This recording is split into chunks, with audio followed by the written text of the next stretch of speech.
वैशाख स्नान के पुण्य के प्रभाव से बंदरिया ने एक बहुत सुंदर पुत्र को जन्म दिया, जिसे देखते ही रानियों की ईर्ष्या का कोई ठिकाना न रहा, क्योंकि किसी भी रानी को कोई संतान नहीं थी। सभी रानियों ने सोचा कि अब बंदरिया का बेटा राजकुमार बनेगा और बंदरिया राजमाता बन जाएगी। ये सब विचार कर सभी रानियों ने एक योजना बनाई। योजना के अनुसार बड़ी रानी बंदरिया के बेटे को एक कपड़े में लपेटकर राजमहल से बाहर ले गई और बच्चे को अपनी एक विश्वासी दासी को सौंपते हुए उसे नदी में फेंक आने का आदेश दे दिया। दूसरी तरफ राजमहल में बाकी रानियों ने मिलकर बच्चे की जगह बंदरिया के पास ही में एक पत्थर रख दिया।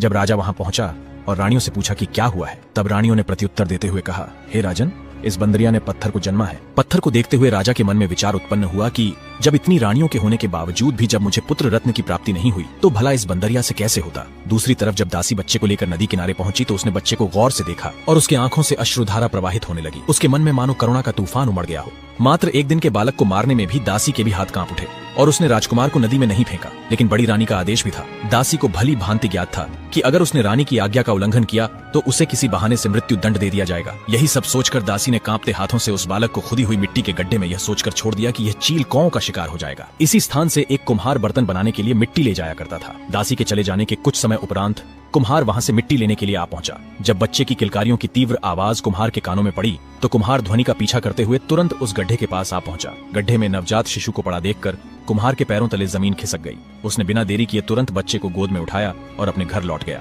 घर पहुंचते ही कुम्हार ने सारा वृतांत अपनी धर्मपत्नी को कह सुनाया। मात्र एक दिन के बालक को क्यों कोई इस प्रकार गड्ढे में मरने के लिए छोड़कर गया होगा, यह सब सोच कुम्हार और उसकी पत्नी दोनों हैरान थे। किंतु वहीं वो दोनों उस दिव्य बालक को पाकर अत्यधिक प्रसन्न हुए, क्योंकि उन्हें कोई संतान नहीं थी। भगवान ने उनकी प्रार्थना सुनकर ही उन्हें पुत्र रूप में इस बालक को भेजा है। यह सब सोचकर दोनों पति पत्नी उस बालक का प्यार से लालन पालन करने लगे। कुम्हार और उसकी पत्नी को पहले ही यह आभास हो गया था कि यह बालक जरूर किसी ऊंचे और धनवान घराने का है, क्योंकि जब कुम्हार को बालक मिला था तो वह एक रेशमी कपड़े में लिपटा हुआ था, क्योंकि महंगे होने के कारण उस समय रेशम के कपड़े राजा और सेठ साहूकारों द्वारा ही उपयोग में लाए जाते थे। इसी प्रकार समय गुजरता चला गया और देखते ही देखते वह बालक अब थोड़ा बड़ा होने लगा। एक दिन वह एक कुएं के पास खेल रहा था।